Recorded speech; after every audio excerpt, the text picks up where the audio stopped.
St. Louis Public Radio's The Gateway gives you the day's news first thing every weekday morning. From the ever-evolving relationship between St. Louis City and County to developments in the Missouri and Illinois state capitals and reports from our correspondents in Rolla and the Metro East. We put it all in a roughly 10-minute package with clarity and context. Download The Gateway wherever you get podcasts. From St. Louis Public Radio. This is St. Louis on the Air.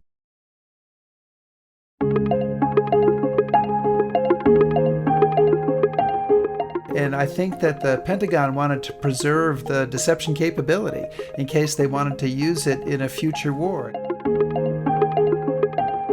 Who came up with this idea of let's have some fake troops with inflatable tanks? Well, deceptions in the military, of course, is very old. It goes back to the Trojan horse. I'm Sarah Fensky. In Missouri, June 6th is Ghost Army Recognition Day. That comes thanks to a bill signed into law last year by Governor Mike Parson. And the federal government seems poised to follow Missouri's lead. Earlier this month, the U.S. House of Representatives voted overwhelmingly in favor of H.R. 707, a bill to award the soldiers serving in the Ghost Army with the Congressional Gold Medal. So who exactly were these soldiers? Rick Beyer's 2013 documentary, The Ghost Army, remains the definitive guide to this fascinating World War II tale of subterfuge and strategy. Here's how the film described a pivotal campaign in March of 1945 as the Allies prepared to cross the Rhine into the heart of Germany. Across the river from Dusseldorf, the view from the air reveals hundreds of American vehicles. Intercepted Allied radio transmissions confirm the presence of 2 American divisions. German observation posts hear them moving in across the river. All signs suggest the attack will come here. But the tanks spotted from the air are 93-pound inflatable dummies. The sounds come from loudspeakers. The radio transmissions from a script. It's amazing the fakery that we were able to perpetrate upon the enemy. And that is from the 2013 documentary, The Ghost Army, now on Amazon Prime. And joining us now to share more of this history and why lawmakers are finally ready to honor these men is Rick Beyer. He is the director of The Ghost Army, which premiered on PBS in 2013. He is also the president of the Ghost Army Legacy Project. Rick, welcome. Oh, thanks. Great to be here. Rick, for those who haven't seen your wonderful film, what exactly was the Ghost Army? Well, it's a unit of men. Its official name was the 23rd Headquarters Special Troops, which is a really boring name for an amazing unit. They were a deception unit. Their mission was to impersonate other, much larger American units, to fool the Germans about the size, the location, and the actions of those units. And they carried out 22 deceptions on the battlefield starting in June 1944 and going to March 1945. So it's such an amazing idea. Who came up with this idea of let's have some fake troops with inflatable tanks? Well, deceptions in the military, of course, is very old. It goes back to the Trojan horse. This particular idea was developed by 2 staff officers working in the Special Plans Branch for the U.S. Army in London in 1944. And interestingly, they were kind of opposites. One was a former civilian, Ralph Ingersoll, who'd been an author and a publisher. The other was a West Point career Army guy named Billy Harris. 2 really different people, but working together, they developed kind of this crazy idea for a traveling roadshow of deception, or a symphony of subterfuge, as one writer called it. So you said they had 22 different deceptions. Did they pull off most of them? Yes, their deceptions were mostly successful, and none of them were they found out by the Germans. And in some of them, we have really good evidence that they managed to fool the Germans and get them to move troops and kind of do the things that we hoped they would do that might help us save lives and help bring about American victory. So what was the ultimate impact of this? I mean, can we point to, how many lives they saved? That's so tricky. I talk about that a lot. There have been estimates that they saved 15,000, 25,000 lives.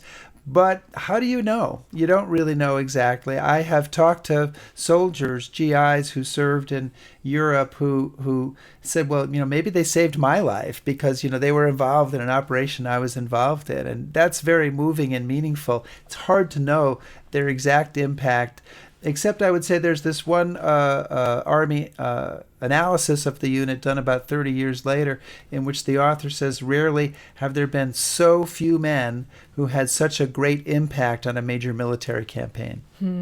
Well, speaking of those men, this is a perfect time to introduce our second guest today, and that is Carolyn Spence Cagle. She lives in Lampe, Missouri. She's a board member of the Ghost Army Legacy Project, and her late father was one of the men who served in the Ghost Army. Carolyn, welcome. Thank you. Thank you for reaching out to allow Rick and I to have this dialogue about the meritorious work of the Ghost Army and also promoting the Congressional Gold Medal for the Ghost Army that, as you addressed earlier, is in the U.S. Senate at the present time. That's right, and I want to talk about some of the attempts to honor these men here in just a few moments. But first, I just want to talk a little bit about your dad. Tell us a bit about his life before World War II. Who was he when the Army said, hey, come be a part of this very, very strange experiment here? Well, my understanding from conversations with my family is that my dad was enrolled as a freshman at a small university in the northwestern part of Pennsylvania, and recruiters came into his art class because he had always been an artist very early in his life and then continued that throughout his career. But these recruiters came in and asked for anybody, pardon me, allergies are giving me crazy stuff today, and asked for people to go ahead and sign up for this wonderful participation in World War II. And so my dad, along with many others, marched up to New York, and my dad, from what I understand, was recruited, and he actually went to the City College of New York and underwent some significant training in different technology spheres, and eventually was recruited for the Ghost Army, although he really didn't know anything about what he was doing. He basically just said, okay, you guys want me, I'm ready to go, and this will work out for everybody. So, yeah. And there were 20 men from Missouri who were also part of this troop. But, Rick, it sounds like more typical were people like Carolyn's dad. These were art school students, and a lot of them seem to have come from the East Coast. Well, there's about half of the visual deception unit were art students or artists of some kind. That's about 150 people out of the 1,100 who served in the unit. So there's plenty of other different people from all sorts of walks of life. Interestingly, though, I can't talk today. Interestingly, there's another Ghost Army veteran who was an artist in St. Louis who's worth mentioning, Ed Baccia, who was 30 years at WashU and also a very well-known artist and art professor. So the artists definitely were a big part of the story, but they're not the only part of the story. So there's another clip from Rick's film I want to play here. This is a member of the Ghost Army who describes how he was recruited for this work. Lieutenant Bob Conrad, a signal officer for the Dixie Division, was another who found himself suddenly transferred to a mysterious new unit. I had no idea of why I was there or what I was to be doing. After I was there for a few days, I spoke to this major and I said, "What is this organization?" And he said, "Let's put it this way, Lieutenant. If we are totally successful, you may not come back." And that, again, is from the documentary The Ghost Army. Carolyn, I understand it took decades before you learned about your father's service, but what do you know now about what he did as he was there in Europe in 1944, 1945? Well, there were 4 different units or components of the Ghost Army, and my dad was a member of the 603, which really focused on the deception, creating fake signs, posts, where the commanders would hang out, really retooling Jeeps and different transport vehicles with different signs to indicate that they were something other than what they were, creating fake shoulder patches so they might look like Germans or other people. They really just engaged in their artistry and their innovation to create deceptive messages that would really circulate around the communities where they were and also distract the Germans from really understanding what was happening. So it was they were very, very busy, but they had lots of fun. They sketched a lot when they were in Europe, and that was kind of a relief, I think, for them, therapy, if you will. To get to do these illustrations. Yes, yeah. Because Sarah, they really were asked to pick up, in a short period of time, go to a certain place and create the deception, and then they might be there for a couple of days, and then they were asked to move somewhere else. So Rick, I'd love for you to jump in there. Yeah, sorry. So I met Carolyn's dad, Joe Spence, because he's in the documentary film also, and he worked in the 603rd, as she said, which also handled these inflatables, the inflatable tanks and artillery and everything they used to fool German aerial reconnaissance. And he told a great story. He was essentially a replacement. He was coming in kind of late in the process, and he couldn't believe, when he went down. He was given an order to go down and come into where they were training. And when he saw 4 guys holding a tank up in the air, he said to himself, "What the heck kind of unit have I found myself in?" So it's a story that has a lot of whimsical aspects, but as we approach Memorial Day, it's also worth mentioning that 4 soldiers died carrying out these missions. So it's a business that's funny at times, but it's a very serious business as well. For sure. I mean, this could have been so dangerous. Carolyn, he came home after the war. He did become an art teacher, eventually earned his doctorate in education. Did he talk about the details of his service when you were a child? No. No, my father was pretty much, he was a straight and narrow guy for the most part, and he was told when he left the Ghost Army that he was to not utter a breath or any words about what he did in the war. So he followed that directive. And Rick, your film gets into the reasons for this. Why was it so important that they kept this quiet even after the fact? Well, if you can perform a magic trick and then you tell people how you did the trick, nobody's going to believe that trick the next time it's performed. And I think that the Pentagon wanted to preserve the deception capability in case they wanted to use it in a future war. And in 1945, that thinking probably was, well, we might go to war with Russia at some point, and we want to preserve the details of the deception capability. It's okay if a little bit of it gets out or if there's a news story about inflatable tanks, but we want to keep secret the way we actually put this together and intertwined these various kinds of deception, visual, radio, sonic, and impersonation, to fool the enemy. So I think it was to preserve that capability. We're talking today to Rick Beyer. He is the director of the Ghost Army documentary. You can watch that now on Amazon Prime if this piques your interest. We're also talking today to Carolyn Spence Cagle. Her father served in the Ghost Army, and she's a board member of the Ghost Army Legacy Project. We need to take a quick break, but we'll be back shortly to continue this conversation. This is St. Louis on the Air on St. Louis Public Radio.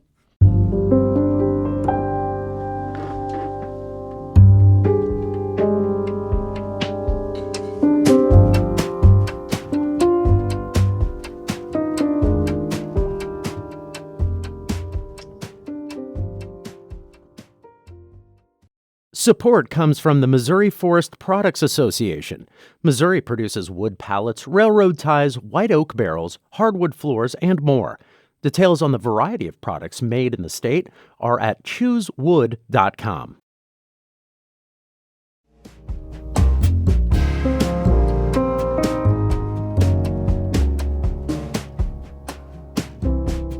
And now back to our conversation. Today we're talking about the Ghost Army. It specialized in deception in the European theater during the final year of World War II. My guests today are Rick Beyer, the director of the Ghost Army documentary, and also president of the Ghost Army Legacy Project, and also Carolyn Spence Cagle. She lives in Lampe, Missouri. Her father served in the Ghost Army in World War II, and she is now a board member of the Ghost Army Legacy Project. So, Carolyn, you mentioned that your father had followed the rules. He didn't talk about this when you were a kid. In 1996, the Army finally declassified the details of the Ghost Army's service. Did your dad open up at that point? Yes. I remember that my father, when he was allowed to really talk about his experience during World War II, went into his study where there was a bureau, and he got out these medals that he had received from the French government for his service. And his eyes were wet, and, all of us were very impressed with, to think our dad was actually doing something that merited governmental, gratitude was just phenomenal. So, anyway, that was sort of the conversation, really, with how did he get to the Ghost Army and what did he do when he was there. And, he would often talk about working in the displaced person sector after the operations were pretty much complete for the Ghost Army, and how difficult that was dealing with all the different nationalities that were so angry at each other because of the war. So, yeah, we found out. And then the other thing is that Rick Beyer, along with the, he does a tour through a company in New Orleans, and my husband and I went on a tour, and so I ended up having more conversations with my mother, and she dug out information, too, that I was not privy to earlier in my dad's life before he passed away. So wonderful. I'm learning as we go about all kinds of different things. Rick, do you think it was a relief for these veterans to finally be able to share the truth about what they'd done? I do think it was. Sometimes you get people who don't want to open up about their experiences in World War II, and I found the exact opposite when I started working to interview veterans, that they were dying to talk about it and appreciative that they were recognized. It was recognized as something good. One of the veterans, Bernie Mason, he said, even if I could have talked about it, he said, I think I would have been embarrassed about it. I said, well, why, Bernie? Why would you be embarrassed? And he said, because, I don't have a real war story. We're doing something with inflatable tanks or impersonation or this or that. So I think they appreciated the chance to talk about it, and also the idea that the totality of what they did, trying to deceive the Germans to save lives and bring about victory, is something that is being recognized and honored. And that's actually a great segue into something that we do want to talk about today, and that is the honors that are now beginning to finally come after so many years. Missouri designated Ghost Army Recognition Day last year. Carolyn, did that seem like a major win for the Ghost Army Legacy Project? Oh, yes, most definitely. Gene Dorman, who was a Missouri legislator several years ago, really was the one that kind of accompanied that bill through the legislative process, and he's still kind of active with our group that's planning the event on June 6th. I went down to Jeff City, or actually up to Jeff City, I guess I should say, with my husband last July to be part of the signing by Governor Parson. So, yeah, it was a nice thing. We had really worked hard for that in the state of Missouri because we wanted to be equivalent to what they had done in the state of Arizona, where they had supported Ghost Army projects and that kind of thing. Rick, have others joined Arizona and Missouri at this point? We don't have other states that have joined at this point, but our main focus is on Congress, as you alluded to. And the Ghost Army bill, of course, passed in the House of Representatives last Tuesday, which was just an amazing and fantastic moment. And now, that bill to award the unit a Congressional Gold Medal is before the U.S. Senate, and that bill is S1404. And our big push right now is to get more senators to co-sponsor it. So we have, I think, 18 senators so far. I will say there are none from Missouri yet. Oh. And we're hoping to change that with Ghost Army Recognition Day and all the stuff going on. We have to get, because of the Senate rules, we have to get to 67. So you literally have to have 2/3 of the Senate say, we're behind this, before they can even consider it. So that's what we're pushing for right now. Well, I hope Josh Hawley and Roy Blunt are listening. Rick, I have to ask, the bill that passed Tuesday, I understand this was first introduced in 2015. This feels like a no-brainer to me. How did it take 6 years to get to this point? I don't know that we have enough time to answer that question. That's fair. But there have been some struggles. Well, I think that with any bill like this, everybody wants to check it out very carefully. They don't want to honor a unit wrongly.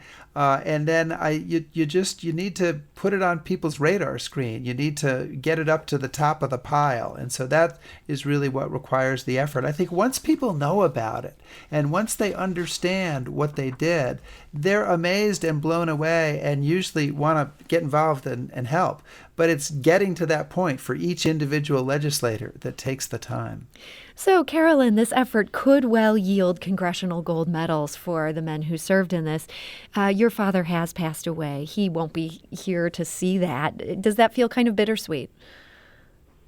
Well, to some extent, yes. But to actually getting to the point where the Congressional Gold Medal was issued, is a significant event. And Rick's right on board with the difficulty of getting previous administrations and senators and representatives to support it, with all the other things that they deal with in Washington.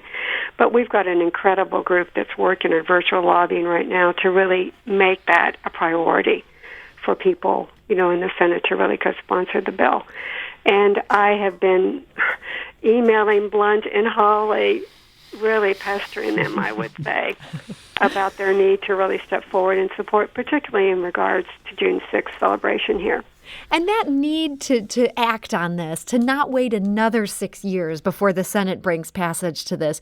We should mention there are still members of this unit who are living today. Rick, I imagine that might not be the case for very much longer. There are only 11 men still left out of more than 1,100 who served in the unit. And the oldest of them is 106 and the youngest is 96. And so the Ghost Army is going to be an army of ghosts in the not too distant future. And so it's really important to try to honor them this way now while some of them are still here to receive that honor. So you have mentioned these festivities that are happening. We do want to mention that you can see an exhibition on the Ghost Army at the Missouri State Museum. That's there in the Missouri Capitol. That's going to be beginning June 6th. There's also a special screening of Rick's film. If anyone's going to be in Branson on June 6th, that is happening then at the IMAX there.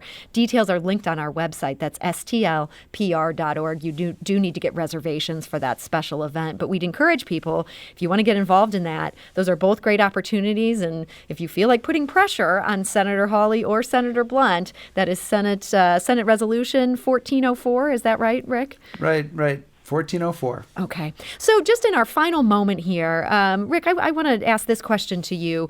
There's so much that's so interesting in this story. What's the one thing that you're hoping people will take away from the tale of the Ghost Army? I hope that people take away the idea of using creativity and performance and things like that to save lives, because that's really what this unit is about. Because if you can fool the enemy and get around behind them or kind of go the other way, you can save lives. And doing it, with creativity, that is pretty awesome right on the battlefield. So that's what I'd like people to remember. Well, Rick Beyer, thank you so much for joining us today. My pleasure. And Rick is the president of the Ghost Army Legacy Project, and you can stream The Ghost Army now on Amazon Prime. And Carolyn Spence Cagle, thank you so much for joining us today, and thank you for your father's service. You're quite welcome. I appreciate it. St. Louis on the Air is a production of St. Louis Public Radio. Understanding starts here. If you learned something new from today's episode, consider leaving us a review and rating on Apple Podcasts on the App Store. It's the easiest way to help people discover our show. We appreciate it. Thank you. St. Louis Public Radio is a member-supported service of the University of Missouri, St. Louis.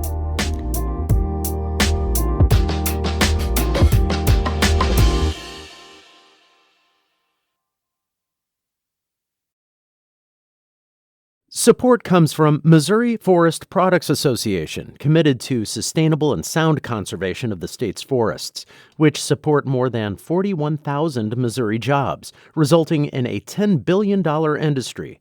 ChooseWood.com.